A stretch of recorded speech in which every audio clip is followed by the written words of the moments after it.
Welcome back. We are moving on in our discussion of the ancient world and the ancient context within which ancient Israel arose as a people and as a polity, that is, as a political entity. We are going to move more quickly now that we're through with issues of geography and chronology. We'll just briefly touch the surface of some big issues out there. So we'll go into more depth in all of these issues as we move along in the class. But just so you have a sense of how the world worked, at least the broad outlines of how the world worked for people who lived in the ancient Near East, including Israel, we'll talk a little bit about political structures right now. So every group of people who has ever lived has had some kind of political structure. Politics, in the sense that I'm using the word, simply means the way that a community is organized and the way that power is distributed within that system. This can include families, right? Any group of people, a church, right, has politics in it. That is, how is power organized and distributed, and how are resources organized and distributed. Now, in the ancient Near East, there were several different overlapping types of political structures. We'll talk about three of them. They are not exclusive. That is, often these different types of political structures overlapped or were in some way organized in a hierarchical relationship. So, the general way that ancient Near Eastern polity or political structures are understood to have worked was through a system of monarchy. Now, not everyone was ruled by a king in the ancient Near East, but the information that we have that is written down tends to come from communities that were organized in monarchies. As a monarchy, that is, with a king. The reason is that writing was a technology in the ancient world that was difficult to learn, and it took time and many resources to allow someone in your community to learn how to write. So it was a costly thing, and you had to have extra people doing extra work, creating extra food to be able to feed and provide for and support a structure of learning and of cultural production that allowed people to be able to write and keep archives and things like this. So it's not always, but often associated with highly centralized groups of people in the ancient world. So a lot of the resources that we have to learn about history and to learn about culture are really archives, like, libraries that were collected or created by kings. That's not all of the information we have. We have some information outside of that from the ancient world, but a lot of what we'll be talking about comes from royal archives. And some of the Bible comes from it too, like the Book of Kings, that has information that is taken from royal archives from ancient Israel. So, in any event, how does a monarchy work? Well, the way that monarchies work around the world tends to be pretty similar, but in the ancient Near East, it was structured in this way. We can think of it in terms of a pyramid, right? There's a few people at the top, and they live and tend to live luxurious lives, right? And they live these lives in a way because they have some way of compelling people around them to create extra resources, surplus resources, and they can take them and use them for themselves. So at the top here of this pyramid, you can see Pharaoh up here. This is based on Egyptian culture, but Pharaoh just means king. So a king in Canaan, the king of Jerusalem, who existed at the same time as Pharaoh Akhenaten around the year 1400 BCE, before Israel exists, is also a king, although at a smaller level. So you could have lesser kings and greater kings, and the lesser kings would serve the greater kings. So sometimes you have these pyramids kind of like within one another, or kind of like a Russian doll, those nested dolls, right? You can open it up and you find another little pyramid inside. But in any event, so if you think about it from the perspective of ancient Egypt, Pharaoh is at the top, and Pharaoh is, in a way, the governor, right? Has all the power to decide what to do and how to organize the economy. But also there's powerful forces of tradition that often the king is not quite able to overcome. If Pharaoh Akhenaten tried to rewrite all of Egyptian society and did to some extent, but as soon as he died, most of his influence was wiped out within a matter of days. So all to say, kings had limited power as well. But in any event, you can see underneath the king, there's government, nobles, officials, and priests. The nobles, those are families that have significant power. This tends to be common throughout the ancient Near East, that they're in these royal societies, that there are certain families that have lots of power, and this power often comes sort of ancestrally, right? But comes in some way from owning or dominating plots of land through often conquest. But then also there are priests, folks who work in or for temples, and we'll talk about these folks in a little bit. And there aren't very many of these in the ancient world. The ancient world was a scarce place was a place of scarce resources, scarce food and scarce water in general. So there wasn't a lot of surplus food or excess food to feed people who weren't working to produce more food. We have records even in ancient Egypt. There's a couple of pharaohs who seem to have died with symptoms of malnutrition. So even pharaohs, right? So like there were actual lean times even for kings in the ancient world. So there couldn't be a very large group of people who were not working to produce food. Even in ancient Israel, in 1 Samuel 15, Samuel is king of Israel and is out plowing his field with his ox. Like, I mean, he like the king has to go make food. So in any event, these lives aren't maybe as luxurious as we might imagine for when we hear the word king or noble. But nevertheless, much of the time, these nobles were able to acquire some luxury goods, and were able to live without doing much agricultural labor. So these folks consisted of a very small percentage of people, but they also were the ones that produced a lot of the records that we have. So we see the world from the ancient world through their eyes in a very outsized way. So we sometimes have to read against the grain of certain texts in order to understand what this would have been like, what the world would have been like for your average person, for a farmer, let's say. So as soldiers, there were obviously the pharaoh is pharaoh because pharaoh is able to control the armies. That's why the pharaoh has power. If the pharaoh loses control of the army, somebody else becomes pharaoh, or somebody else becomes king. There's many stories of usurpation or assassination of the king. This happened in ancient Israel too. Whoever controls the armies is in power. So the soldiers are powerful themselves, especially the generals. That is the soldiers that are in some way in power, who often come from noble families and are associated with these government officials in some way. So these soldiers, some of them would have come from the farming class and so on. Those folks wouldn't have been considered very high up on the kind of hierarchy of society. So when you see soldiers here, really think mainly about the leaders of the soldiers. Underneath that is scribes. There were scribal families in the ancient world. Scribes are people who write things. When you see scribes, just think about writing as a technology in the ancient world, kind of like computers are a technology today. The kings often didn't know how to write or read because they had people who did that for them. In the same way that some of the CEOs of technology companies today, they don't know how to create or produce all of the software that their company makes, or they don't know how to make the microchips that their processors run on. They know how to run the company. They have other people who do those things for them. In the same way, kings had people to run the writing technology for them, and those were the scribes. The scribes were not from the most elite of classes. They were what's called the retainer class. That means that they were sort of the very small middle class of the ancient world. And they would pass down their scribal traditions to their children. It was generally men passing down scribal arts to their sons and teaching them in that context.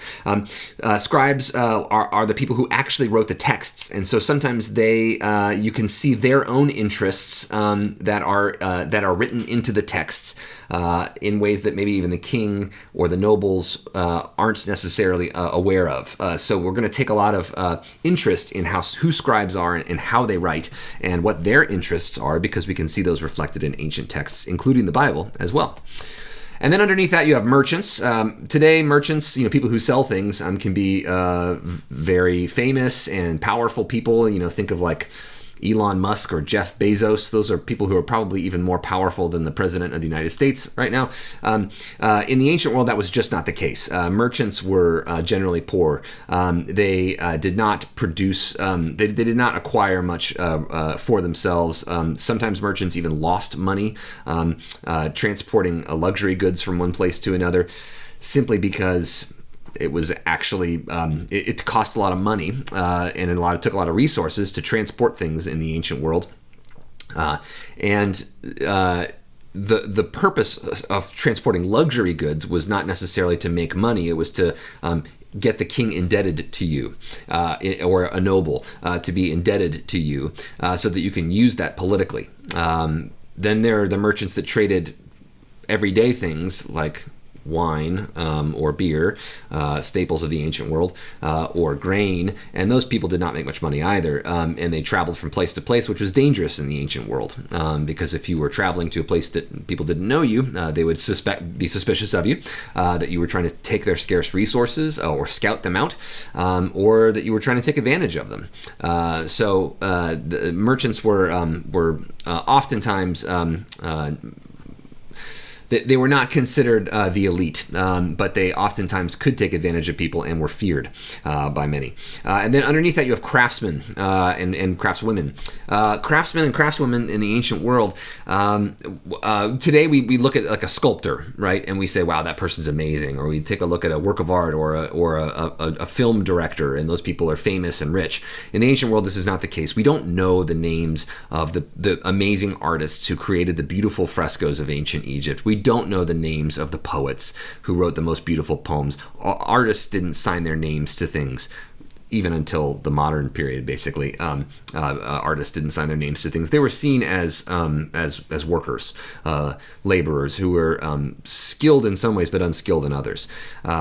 So these beautiful sculptures from the ancient world, we have no idea who did them, and these people often were not at liberty to like sell their goods. They were working for someone in particular, a noble or a king, who might have owned them. Some of these people were enslaved, but most of them were free.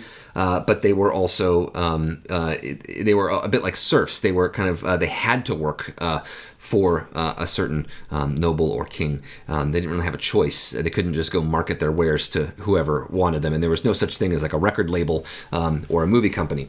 And then underneath that, we have the majority of the people. And if it's not a strict pyramid. This is a pyramid that, if we look at it realistically in the ancient world, it would have had a very small bit at the top for the king and the nobles, and then it would have opened out a lot at the base for farmers, agricultural workers, day laborers would be included in this category, and enslaved people who would have been laborers, in these manual tasks, especially agriculture as well. So these are folk. The vast majority of people in the ancient Near East were peasants. That's another word that you can use for them. That is people who are agricultural laborers who are subsistence. They're living on subsistence wages, or they're living on the scraps that are left behind when the king takes what the king needs to run the country, right? What's left behind, the people can eat and use.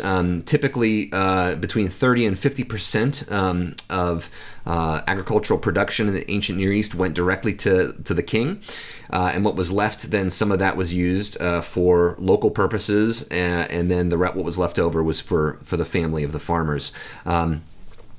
People who were enslaved in the ancient Near East, slavery was a common practice in the ancient Near East throughout all of these ancient cultures that we know. It was not as common as it became in the Roman period. Rome became a primarily slave-based economy. In the ancient Near East, there was a smaller percentage of people were enslaved. There were two ways to enslave other people, and the primary way was through debt slavery, It was not a race-based system. There was no sense of race exactly in the ancient world. There was no sense of hierarchy of being based on the color of skin, as there became in the modern period based on European white supremacist ideas about a racial hierarchy that did not exist in the ancient world in that same way. People noticed differences, but they didn't categorize people by skin color or assume differences that were based on sort of an arrangement of being or something, or better or worse people based on those differences. But also, slavery did not exist based on race or any concept like that, or differences in appearance. If someone ran out of money, they would have to sell their land, and if they sold their land, or if they didn't own their land in the first place, then they would have to sell their family members into slavery. We're thinking of the parents who, the mother and father who would run the family unit, which we'll get to in a little bit, but they would have to sell individuals into slavery in order to retain their ability to plant crops and survive. Eventually, all of the family might end up in debt slavery, in which one would work in an indentured way for the individual to whom one owed money. And then once one worked off whatever the debt was, then the person would be kind of free in a way to go back to agricultural work. Obviously, there's a difficulty there. Where do they plant, and how do they get the money to do those things? So people ended up in cycles of indentured servitude. There's a second type of slavery in the ancient world, and that was through conquest. If someone conquered and captured someone else in warfare, then that person could be considered property of the person who captured them, or be sold to another person. This system of slavery you can find throughout the ancient Near East, from Mesopotamia all the way through to Egypt and up to the Hittite culture. There was not a major international market for slavery as there was during the Roman Empire. So in any event, this is the basic kind of structure of society. There's a couple of groups that we'll get to later that are left out of this group, but just let's take a second here to look a little bit more in detail at a couple of these positions. So the monarchy, the idea of the king is not just that the king took power. I mean, obviously the king took power because the king had physical, but the control over violence, right? And that was how kings became king. But they didn't want people to think like that, right? So there were theologies or religious practices or religious ideas, symbolic ideas that kings used, right, in terms of propaganda, to help other people be okay with the fact that they were their king. So one of those big ideas about kingship in the ancient world was the idea of anointing. In ancient Israel, the word here was mashach. Someone who was anointed was a Mashiach, or transliterated into English, a Messiah. So Messiah didn't mean Jesus in the ancient world. Messiah meant someone who had oil poured over their head. That was how you anointed someone. Here we have an image from ancient Egypt of a pharaoh. This is a pharaoh right here who is being anointed. And these are two priests who are pouring alabaster jars of oil over his head. But what's coming out is not a picture of oil, it's a picture of the Ankh cross, which means life. That is, that the king, when anointed, received a new life. And that life was kind of the king became the adopted son, or daughter, in the case of Hatshepsut and other queens of the ancient world, the adopted child of the gods, became kind of a minor god, or kind of a mediator between God and the human world, or the gods and the human world. And in some way, played the role of trying to balance those two worlds, and was kind of responsible for shepherding the world. Now, the whole basic idea here is that humans, as a whole, were considered to be slaves of the gods in the ancient world. The gods had to eat in the ancient world. We'll talk about this in a little bit, but gods had to eat. And so who provided food for the gods? People did. And what did people do? People farmed, and then they took most of their produce and brought it to the temple, which was understood to be the god's house. And the king was the one who organized all this. So the king was like the overseer appointed by the gods to make sure that people fed the gods and kept the world running. Now, we all know right now that it wasn't the gods eating the food, it was the kings and the priests and so on. But in the ancient world, the idea was that most people at least played along with the idea that the gods actually ate the foods in the temple, or they were presented symbolically to the gods as statues in the temple. But this was a general idea in the ancient world. Ancient Israel doesn't believe this exactly, but we'll get to that in a couple weeks. So the king not only was the anointed one, the special one, the one who had been set aside as special to the gods and had been given a new life and a new identity as an adopted child of the gods to be the overseer and really help the gods be fed, make sure the gods get their food on time. But the king was also a warrior who was tasked by the gods to protect the people so that they could continue to make the food for the gods. Here above me is Pharaoh Akhenaten, which you can see he's got the symbols of Upper and Lower Egypt. He's the pharaoh of all Egypt, and so on. Next to me over here, you can see an image of a pharaoh who is holding an axe here and is holding the hair of many different peoples, symbolized actually kind of according to different ethnicities that would have surrounded Egypt, including people from Sudan and Ethiopia, and people from the Levant, people from Asiatic peoples, and perhaps Philistine peoples and so on. And the Pharaoh's holding all of their heads together. They never actually fought together, right? This is symbolic. Pharaoh is going to hold all of the scary outsider people's heads and is going to kill them all to protect you. That was the idea of these kings. The nobility and the priests, here's just a little image of the nobles having a party. They get to survive and live because they play a role in also mediating between all of the people who are working and the gods through the king, and so on. So here they are enjoying their feasts. Scribes and bureaucrats, I already told you a little bit about these folk, but here's just some images from the ancient world. Here's an image from Egypt, a scribe here who's ready to write. And here are some Assyrian scribes from Mesopotamia. This was, of course, the prime technology of the day of how to write things and manipulate information and project the king's voice to people who had never even seen the king. These were all important technologies of propaganda and control, but also bureaucratic information and things like this. Farmers and laborers, this is just a little image of a hillside in Palestine, and you can see the hill has been cut into. This is hard land to farm in much of the Levant. It has to be terraced. You have to cut the rock away from the mountains to farm parts of it.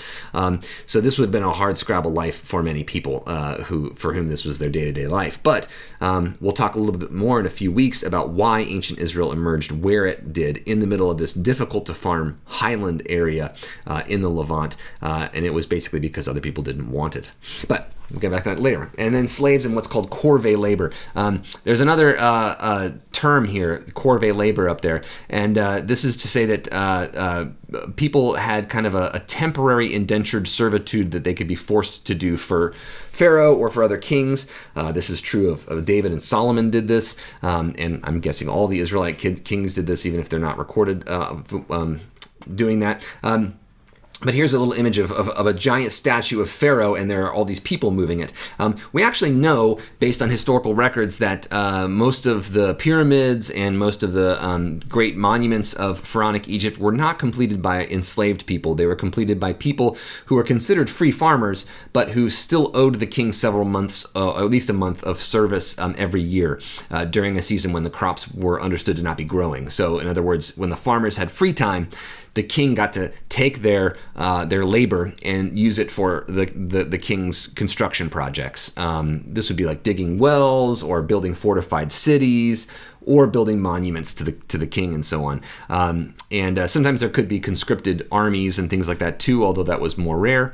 But this idea of corvée labor or forced labor in temporary windows was a expected thing throughout the ancient Near East, but also could be contentious. That is, people could fight against it sometimes. This is why, actually, the northern kingdom of Israel and the southern kingdom of Judah split. It's the issue of corvée labor. We can also say that not even represented on the chart of the pyramid were people who were not considered to be part of society at all. And these are the outsiders. This is my word for them. They often are just not referred to at all, but if they are referred to, they're referred to by words like chabiru, which is a word that means basically a nomadic wanderer or troublemaker. So these are aliens, people who wander around, people who aren't where they're supposed to be, right? if you were a merchant, you were understood. You might be feared, but you were understood to be allowed in places, especially if you knew someone or they were familiar with you and your trading route. But there's if you were just someone wandering around, like Abram and Sarah, wandering around the land of Canaan, you would have been a complete threat. There's no legal respite for you. There's no legal protection for you anywhere. You aren't. There's some general encouragements to be hospitable to strangers in the ancient world, but there's no protections for you. Someone could kill you, and there's nothing anyone would do about it in court or anything like that. Also, orphans and widows, people who don't have like a legal representation of a father. These people were often left to their own devices and had to fend for themselves, had no legal representation in society. People who are poor, poverty doesn't really exist like in ancient Egypt. There are people who didn't have a lot, but they were peasants. That was what the gods made you. And if you were a poor wanderer, you were considered an alien. So in any event, this idea of poverty is something we'll talk about in class, and it's actually something that ancient Israel invents.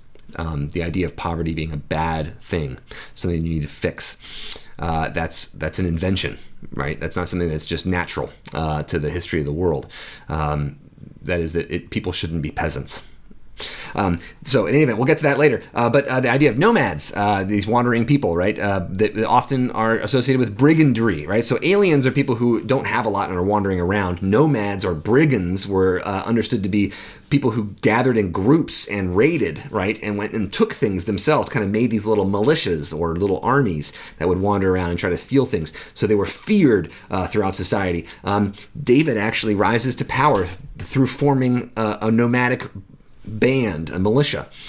So we'll see those as well. But those were not considered part of the hierarchy of actual civilization.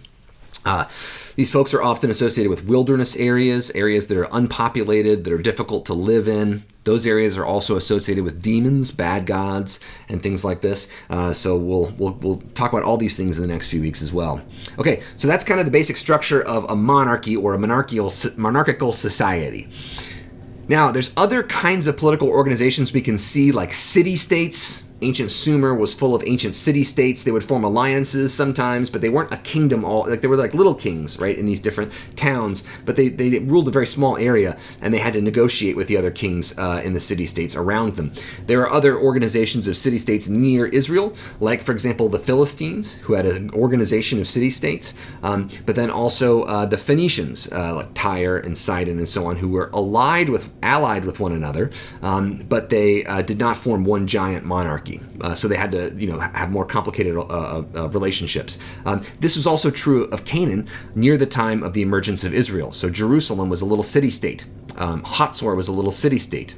So this will become important when we talk about Israel's emergence in the land.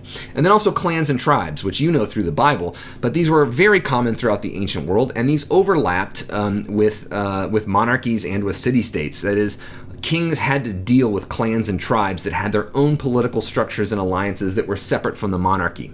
You can see David have to deal with this when his rise to power. He has to get some of the clans on his side, and he has to talk to some of the tribal leaders and so on. So a clan and a tribe, these are both structures of families, and the way that families, larger groups of families can organize themselves politically and understand themselves in terms of identities. We'll get to all this more later, but just to say those are some of the things to keep in mind about how the ancient world works.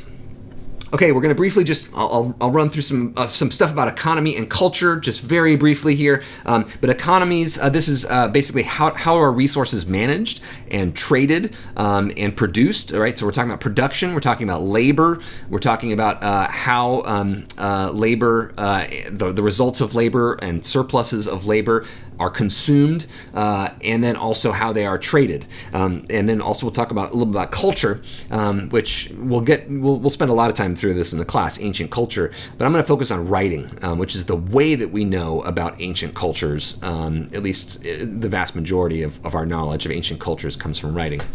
So here's just some basic ideas about how the economy of the ancient Near East used to work. We can think about two very different systems that coexisted in every ancient culture, right? The first is an allocative system, or a system where people were sharing. Think of this as the sharing economy. Households and clans would work with each other, right? They would look out for each other. An individual household and then lots of households that would form a clan. They would think of themselves actively as part of a larger community. Individualism doesn't really exist in the ancient world in the same way that at least Americans think of it today. That I'm my own person. I'm going to set out for myself. I'm going to lift myself up by my bootstraps and build my own business. No one does this in the ancient world. They think of themselves as parts of a whole, and that whole is really their larger family. So an individual might do lots of different tasks in a day. Many of the things they do, they might not even enjoy themselves. They might not be doing it for themselves. They're doing it for their clan or for their family. People throughout the ancient Near East are primarily agrarian. No one's making a lot of money on technology. Nobody's making a lot of money on marketing or cultural things like singing or play. No one's making money on these things. People only, when you think about wealth in the ancient world, think almost entirely about the productions of a farm. So an agrarian life. And then if people had needs, things they couldn't produce, they would barter for them, they'd trade for them with nearby villages. Most people in the ancient world never met a merchant. Merchants didn't make a lot of money going to little villages and trading things with people.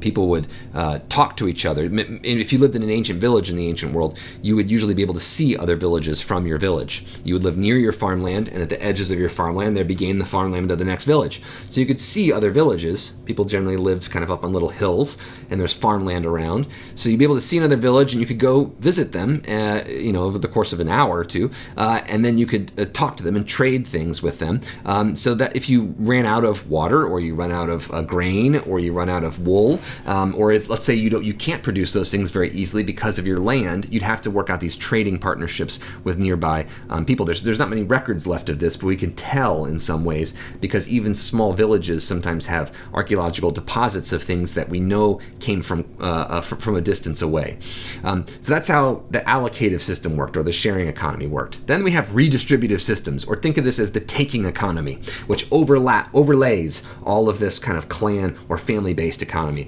And that is the estate, or the city, or the empire. Two very different things, but oftentimes you have to deal with both. So you have a local lord, and then you have a lord that's very far away. If you live in Jerusalem, at the time that it's dominated by Egypt, you have the king in Jerusalem you got to give stuff to, and then you also have Pharaoh in Egypt you got to give stuff to. So you have two lords there that are nested one within the other. This is based on extraction. The king would come to you, or the local authorities would come to you and say, you owe so much, 50% of your output. So you'd line up all of your stuff that you produced, and then they'd take half of it. That's how it would work. And that half of it would support the lives of the people who weren't doing agricultural work, like the bureaucrats, the scribes, the soldiers, and the priests. And then those folk might take a lot of your stuff and trade it for luxury goods. So they might, if they want something that's made of ivory from Africa, or gold from Africa, or if they want something that has been mined in the Zagros Mountains, they want some lapis lazuli, a beautiful blue stone that comes from Asia. They might have to trade these things, but imagine how much grain it would take in the ancient world to acquire a piece of ivory. A lot, right? So they have to have huge amounts of daily staple goods in order to get a little bit of luxury goods in the ancient world. Also, these redistributive systems often function by pillaging. If a king wants more, the king has to kill some people and take their things. You can only tax the peasants so much before they die. So if you want more, you have to take from someone else. This is part of what makes it a zero-sum world in the ancient world. So today we think we're going to just, we need to grow our economy. Let's build something new. Let's come up with a new technology for planting things, or let's come up with a new system or something like that, new technology. That just doesn't exist in the ancient world. There are technological advances, but they're few and far between. and they are difficult to produce and difficult to capitalize on. It's difficult to get more resources in the ancient world. Food is scarce, so what are you going to do with what are you going to do with all your extra stuff, right? If you don't have food. So if you want more things, more gold, more ivory, what you end up having to do is take it from someone. So we live in a world, if you were thinking of the ancient world, imagine yourself there. You're living in a world in which things are scarce, food and water are scarce. But then on top of that, luxury items are very scarce. And there's a general idea that if you want something extra, more, you have to take it. So in the midst of that cultural matrix, Israel emerges as a people. And we can see there's a struggle in ancient Israel between assuming that these are the rules that they have to work with and then feeling like and being convinced, some people, at least in Israel, convinced that there is another way. And we'll talk about that as we go on in the course. So the economy of the ancient Near East is tied up with writing. The first writing in the world was basically tax receipts. That's where it comes from. Tax receipts from temples. So you could prove that you had given your taxes to the temple. And they started by making little clay like sheep, like giving, so if you had 30 clay sheep marked by the temple, then you could prove that you had given 30 sheep to the temple.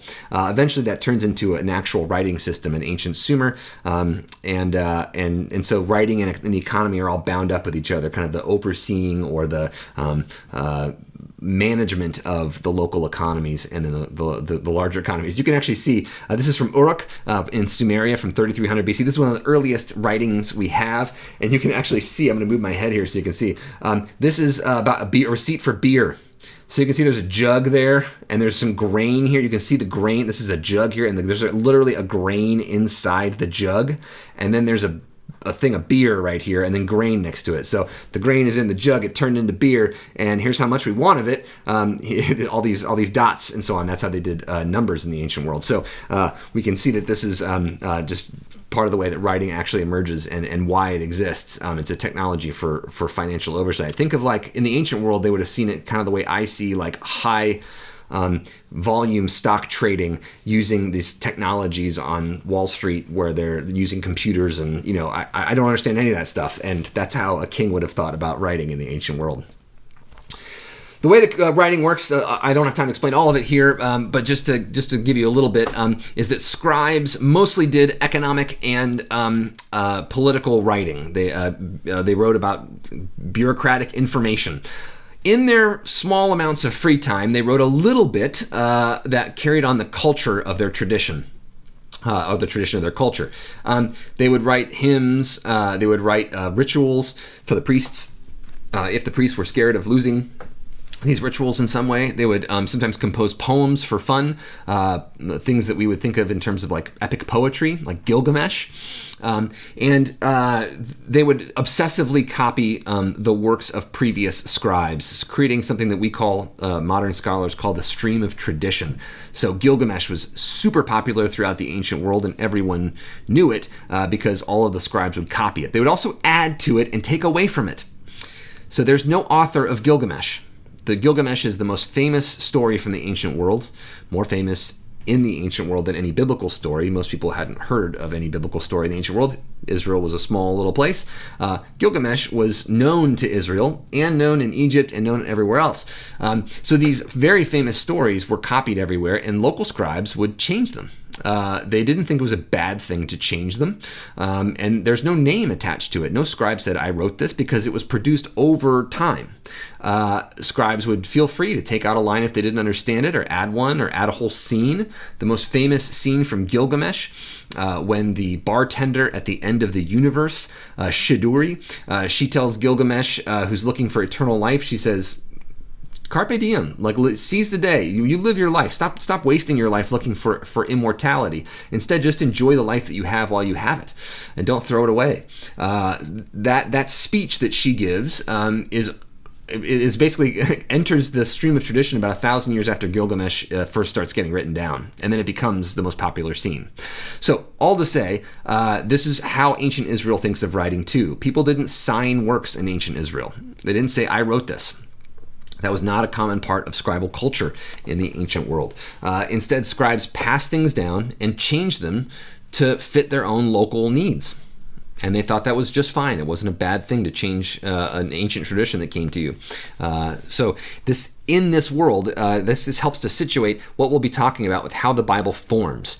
We're not saying Moses didn't have anything to do with it, but what we are saying is that the idea that Moses sat down and wrote this whole thing and signed his name to it, that's a modern idea. In the ancient world, they had very different ways of understanding how things were written and what it meant to call someone an author. Calling someone an author didn't mean they wrote all the words to it. It meant that it was in their tradition that something was written. So we'll spend a lot more time talking about this too, but that's just to introduce you to this concept. And here's a tablet 13 from Gilgamesh, which we'll be reading in about a week.